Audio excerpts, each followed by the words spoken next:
जय श्री राम।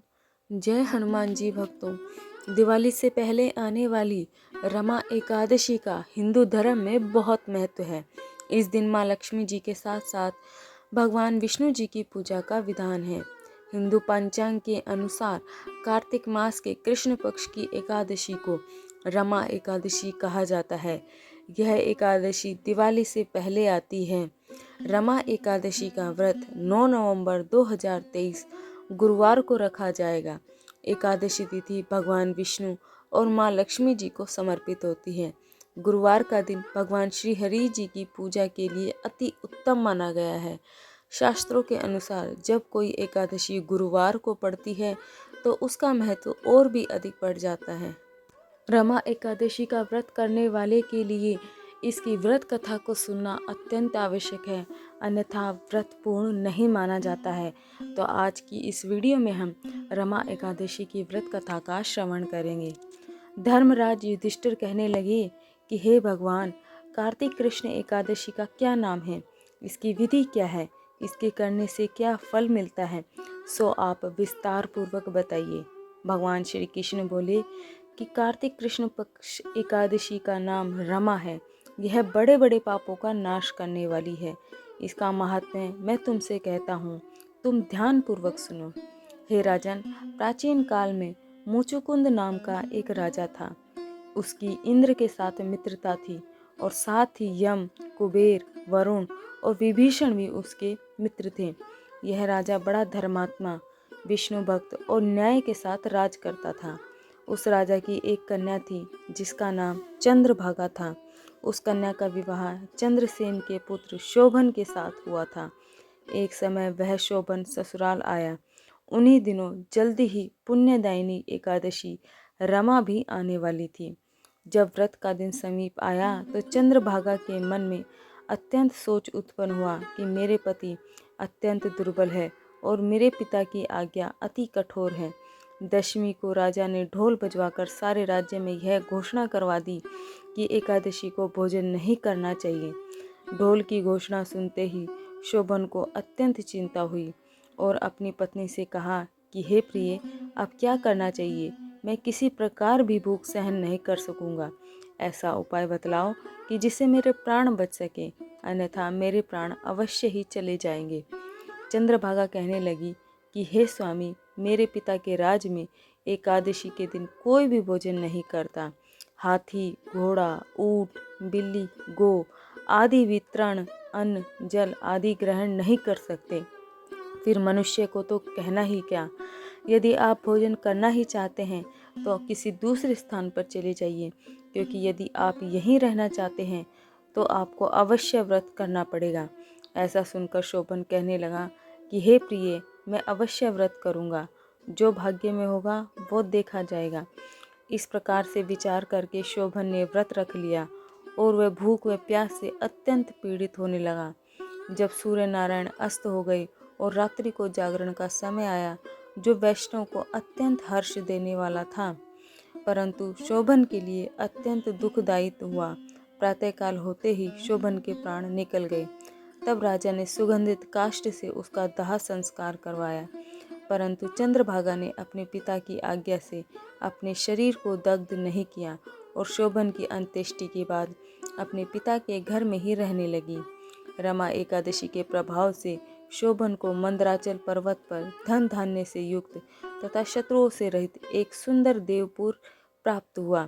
वह अत्यंत सुंदर रत्न और वैदुर्यमणि जटित स्वर्ण के खंभों पर निर्मित अनेक प्रकार के स्फटिक मणियों से सुशोभित भवन में बहुमूल्य वस्त्राभूषणों तथा छत्र व चवर से विभूषित गंधर्व और अप्सराओं से युक्त सिंहासन पर आरूढ़ ऐसा शोभायमान होता था मानो दूसरा इंद्र विराजमान हो।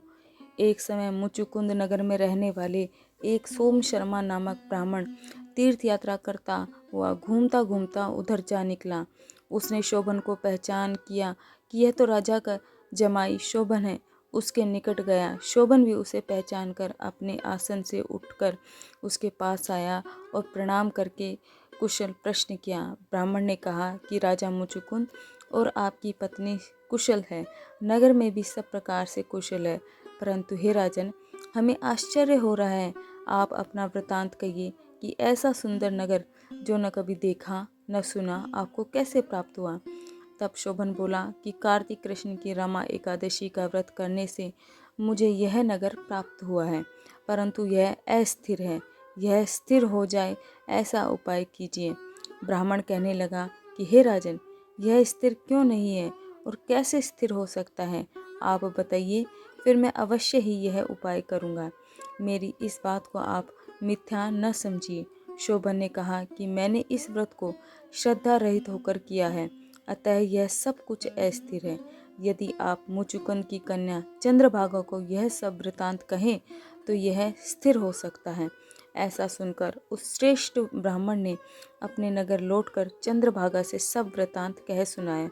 ब्राह्मण के वचन सुनकर चंद्रभागा बहुत ही प्रसन्नता से ब्राह्मण से कहने लगी कि हे ब्राह्मण, ये सब बातें आपने प्रत्यक्ष देखी हैं या सपने की बात कर रहे हैं।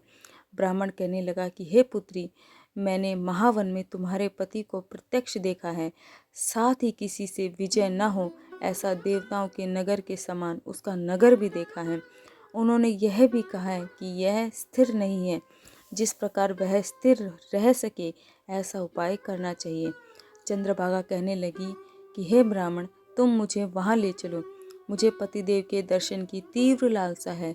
मैं अपने किए हुए पुण्य से उस नगर को स्थिर बना दूंगी। आप ऐसा कार्य कीजिए जिससे उनका हमारा संयोग हो, क्योंकि उनकी वियोगी को मिला देना महान पुण्य है।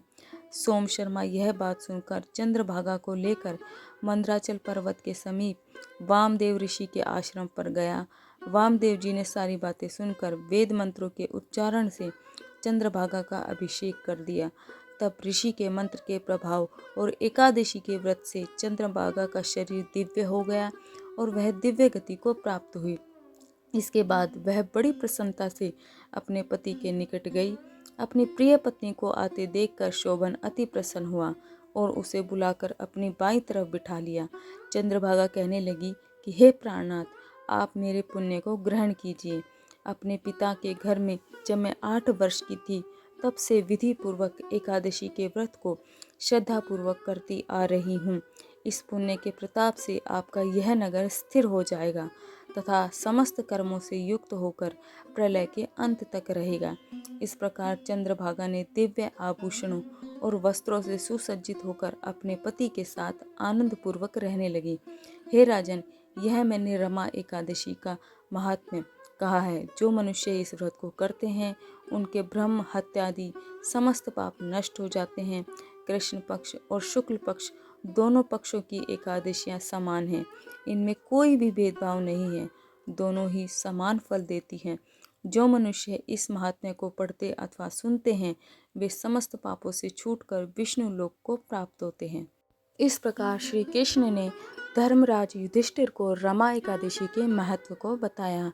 तो वीडियो अच्छी लगी तो वीडियो को लाइक करें, चैनल को आप सब्सक्राइब भी कर सकते हो। जय श्री कृष्ण, जय लक्ष्मी जी भक्तों, आप सभी का दिन शुभ और मंगलमय हो।